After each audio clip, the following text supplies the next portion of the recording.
Story ಅಂದ್ರೆ ಇಷ್ಟನಾ ಇಷ್ಟ ಇಲ್ವಾ? ಸ್ಟೋರಿ ಕೇಳಕ್ ಇಷ್ಟನಾ ಹೇಳಕ್ ಇಷ್ಟನಾ? ಕೇಳಕ್ಕೆ. ಆಯ್ತು ಸರಿ, ಇವಾಗ ಒಂದ್ ಸ್ಟೋರಿ ಹೇಳ್ತೀನಿ, ಅದಾದ್ಮೇಲೆ ನಾನು ಕ್ವಶನ್ಸ್ ಕೇಳ್ತೀನಿ. ಕರೆಕ್ಟ್ ಆಗಿ ಗಮನ ಇಟ್ಕೊಂಡು ಸ್ಟೋರಿ ಕೇಳ್ಬೇಕು, ಆಯ್ತಾ? ಒಂದು ಊರಲ್ಲಿ ಅಮ್ಮ ಮಗ ವಾಸವಾಗಿರ್ತಾರೆ. ಅವರು ತುಂಬ ಬಡವರು, ಅವತ್ತಿನ ದುಡ್ದು ಅವತ್ತು ತಿನ್ನೋ ಅಂಥವ್ರು. ಸೊ ಬೆಳಗ್ಗೆ ಎಲ್ಲ ಕೆಲಸ ಮಾಡಿ ಸಂಜೆಗೆ ಏನು ಕೊಡ್ತಾರೆ, ಬಟ್ಟೆ ಆಗಲಿ ಊಟ ಆಗಲಿ ಅದು ತೊಗೊಬಂದು ಅವರು ಜೀವನ ಮಾಡುವಂಥದ್ದು. ಹೀಗಿರುವಾಗ ಅವ್ರ ಮನೆಯಲ್ಲಿ ಇಲಿ ಕಾಟ ಶುರುವಾಗ್ಬಿಡತ್ತೆ. ಅವ್ರು ಏನಾದರೂ ಒಂದು ಬಟ್ಟೆ ತೊಗೊಬಂದಿಟ್ರೆ ಅದನ್ನೆಲ್ಲನೂ ಕಚ್ಚಿ ಕಚ್ಚಿ ಹಾಳು ಮಾಡೋದು, ಕಾಳು ಕಡ್ಡಿ ಏನಾದರೂ ತೊಗೊಬಂದಿಟ್ರೆ ಅದನ್ನೆಲ್ಲ ವೇಸ್ಟ್ ಮಾಡೋದು, ಊಟ ಏನಾದರೂ ತೊಗೊಬಂದಿಟ್ರೆ ಅದನ್ನೆಲ್ಲ ಹಾಳು ಮಾಡೋದು. ಹೀಗೆ ಮಾಡ್ತಾ ಇದ್ವಂತೆ ಇಲಿಗಳು. ಪಾಪ ತಾಯಿಗೆ ತುಂಬ ಬೇಜಾರಾಗ್ತಾಯಿತ್ತು. ಏನಪ್ಪ ನಾನು ಇಷ್ಟೆಲ್ಲ ಕಷ್ಟಪಟ್ಬಿಟ್ಟು ಏನೋ ಒಂದು ತೊಗೊಂಬರ್ತೀನಿ, ಇಲಿ ಎಲ್ಲ ಇಷ್ಟು ಹಾಳು ಮಾಡ್ತಾ ಇದೆಯಲ್ಲ ಅಂತ ಅಂದ್ಬಿಟ್ಟು ಅಮ್ಮನಿಗೆ ತುಂಬ ಬೇಜಾರಾಗುತ್ತೆ. ಅಮ್ಮ ಏನು ಮಾಡ್ತಾರೆ, ಸರಿ ಇದಕ್ಕೇನಾದರೂ ಒಂದು ನಾನು ಮಾಡಲೇಬೇಕು ಪರಿಹಾರ ಅಂತ ಅಂದ್ಕೊಂಡು ರವೆ ಉಂಡೆ ಮಾಡ್ತಾರೆ. ರವೆ ಉಂಡೆ ಮಾಡಿ ಅದಕ್ಕೆ ಇಲಿದು ಔಷಧಿ ಹಾಕ್ಬಿಡ್ತಾರೆ. ಹಾಕ್ಬಿಟ್ಟು ಎತ್ತಿಡ್ತಾರೆ.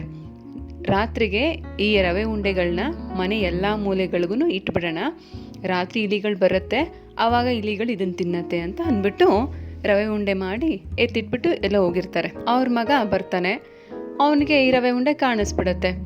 ಅವನು ನೋಡಿದ ತಕ್ಷಣ ಖುಷಿಯಾಗೋಗ್ತಾನೆ. ಓ ಅಮ್ಮ ನನಗೆ ರವೆ ಉಂಡೆ ಮಾಡಿದ್ದಾರೆ ಅಂತ ಅಂದ್ಬಿಟ್ಟು ಅವನು ಖುಷಿಯಾಗ್ಬಿಟ್ಟು ಏನು ಮಾಡ್ತಾನೆ, ಎಲ್ಲ ರವೆ ಉಂಡೆಗಳನ್ನ ತೊಗೊಂಡು ಅವನ ಫ್ರೆಂಡ್ಸ್ಗೂ ಕೂಡ ಕೊಡೋದಕ್ಕೆ ತೊಗೊಂಡು ಹೊರಟೋಗ್ತಾನೆ.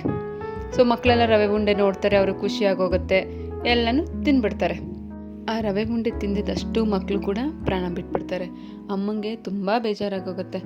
ನನ್ನಿಂದನೇ ಈಗೆಲ್ಲ ಆಯಿತು ಅಂತ ಅಂದ್ಬಿಟ್ಟು ಅಮ್ಮ ತುಂಬ ನೊಂದ್ಕೊತಾರೆ. ಇದನ್ನೆಲ್ಲನೂ ಯಮರಾಜರು ಮತ್ತು ಚಿತ್ರಗುಪ್ತರು ನೋಡ್ತಾ ಇರ್ತಾರೆ. ಚಿತ್ರಗುಪ್ತರು ಕೇಳ್ತಾರಂತೆ ಯಮರಾಜನ, ಯಮರಾಜರೇ ಇವಾಗ ಈ ಒಂದು ಕರ್ಮದ ಫಲನ ಯಾರಿಗೆ ಕೊಡಬೇಕು ಅಂತ ಕೇಳ್ತಾರಂತೆ. ಆಗ ಯಮರಾಜರು ಹೇಳ್ತಾರಂತೆ, 1-2 ದಿನ ಕಾಯಿ, ಆವಾಗ ಇದು ಕರ್ಮನ ಯಾರಿಗೆ ಕೊಡಬೇಕು ಅಂತ ಹೇಳ್ತೀನಿ ಅಂತ ಹೇಳ್ತಾರಂತೆ. ಸರಿ, ಈ ವಿಷಯ ಅವ್ರ ನೆಂಟರಿಸ್ಟ್ರಿಗೆ ಎಲ್ರಿಗೂ ಗೊತ್ತಾಗುತ್ತೆ. ಮಾರನೇ ದಿನ ಒಬ್ಬರು ಯಾರೋ ಅವ್ರ ಪರಿಚಯದವರು ಇವ್ರನ್ನ ಅಮ್ಮನ್ನ ನೋಡಬೇಕು ಅಂತ ಅಂದ್ಬಿಟ್ಟು ಆ ಊರಿಗೆ ಬರ್ತಿರ್ತಾರೆ. ಎತ್ತಿನ ಗಾಡಿ ಕಟ್ಕೊಂಡು ಬಂದಿರ್ತಾರೆ. ಸಂಜೆ ಆಗ್ತಾ ಆಗ್ತಾ ಅವ್ರಿಗೆ ಸ್ವಲ್ಪ ದಾರಿ ಮರ್ತೋಗುತ್ತೆ. ಅಲ್ಲಿ ಯಾರೋ ಒಬ್ಬರು ಅಜ್ಜಿ ಇರ್ತಾರೆ. ಅವ್ರನ್ನ ಕೇಳ್ತಾರೆ, ಅಮ್ಮ ನಿನ್ನೆ ಮಕ್ಕಳಿಗೆಲ್ಲ ಈ ಥರ ತೊಂದರೆ ಆಯ್ತಲ್ಲ, ಅವ್ರ ಮನೆಗೆ ನಾವು ಬಂದಿದ್ದೀವಿ, ದಾರಿ ತಪ್ಪೋಗಿದೆ, ಅವ್ರ ಮನೆ ಯಾವುದು ಹೇಳ್ತೀರಾ ಅಂತ ಕೇಳ್ತಾರಂತೆ. ಈ ಅಜ್ಜಿ ಏನು ಹೇಳ್ತಾರಂತೆ, ಓ ಆ ಮಕ್ಕಳಿಗೆಲ್ಲ ವಿಷ ಹಾಕಿ ಸಾಯಿಸಿದ್ಲಲ್ಲ ಅವಳ ಮನೆನಾ ಅಂತ ಕೇಳ್ತಾರಂತೆ. ಆವಾಗ ಯಮರಾಜರು ಮತ್ತು ಚಿತ್ರಗುಪ್ತರು ಇದನ್ನೆಲ್ಲ ನೋಡ್ತಿರ್ತಾರಲ್ಲ, ಆವಾಗ ಯಮರಾಜರು ಹೇಳ್ತಾರಂತೆ, ಈ ಅಜ್ಜಿಗೆ ಆ ಕರ್ಮನ ಬರಿ ಅಂತ ಹೇಳ್ತಾರಂತೆ. ಚಿತ್ರಗುಪ್ತರಿಗೆ ಸ್ವಲ್ಪ ಡೌಟ್ ಆಗುತ್ತೆ, ಯಾಕೆ ಅಂತ ಯಮರಾಜರನ್ನ ನೋಡ್ತಾ ಇರ್ತಾರಂತೆ. ಆಗ ಯಮರಾಜರು ಹೇಳ್ತಾರಂತೆ, ಆ ತಾಯಿ ಮಕ್ಕಳಿಗೆ ಅಂತ ಅಂದ್ಬಿಟ್ಟು ಔಷಧಿ ಹಾಕಿಲ್ಲ, ಮಕ್ಕಳು ತಿಂತಾರೆ ಅಂತ ಗೊತ್ತಿದ್ರೆ ಅವ್ರು ಅದನ್ನು ಮಾಡ್ತಾನೆ ಇರಲಿಲ್ಲ. ಈ ಮಗು ಅದರಲ್ಲಿ ಔಷಧಿ ಇದೆ ಅಂತ ಗೊತ್ತಿದ್ರೆ ತಾನೂ ತಿಂತಿರಲಿಲ್ಲ, ಅವ್ರ ಫ್ರೆಂಡ್ಸ್ಗೂ ಕೊಡ್ತಾ ಇರಲಿಲ್ಲ. ಇಲ್ಲಿ ಯಾವುದೂ ಗೊತ್ತಿಲ್ಲದೆ ನಡೆದೋಗಿದೆ. ಆದರೆ ಈ ಹೆಂಗಸು ಮಕ್ಕಳಿಗೆಲ್ಲ ವಿಷ ಹಾಕಿ ಸಾಯಿಸಿದ್ಲಲ್ಲ ಅಂತ ಇದ್ದಾರಲ್ಲ, ಈ ಅಜ್ಜಿಗೆ ಆ ಕರ್ಮನ ಬರಿ ಅಂತ ಹೇಳಿ ಬರೆಸ್ತಾರಂತೆ. ಅದಕ್ಕೆ ದೊಡ್ಡವ್ರು ಹೇಳೋದು, ಮಾಡ್ದವ್ರ ಪಾಪ ಆಡ್ದವ್ರ ಬಾಯಲ್ಲಿ ಅಂತ. ಯಾರಿಗೆ ಏನು ಸಿಚುಯೇಷನ್ ಇರುತ್ತೆ ಅನ್ನೋದು ಗೊತ್ತಿಲ್ಲ. ಅವ್ರು ಆ ಸಿಚುಯೇಷನ್ಗೆ ತಕ್ಕನಾಗಿ ಏನೋ ಒಂದು ನಿರ್ಧಾರ ತಗೊಂಡಿರ್ತಾರೆ.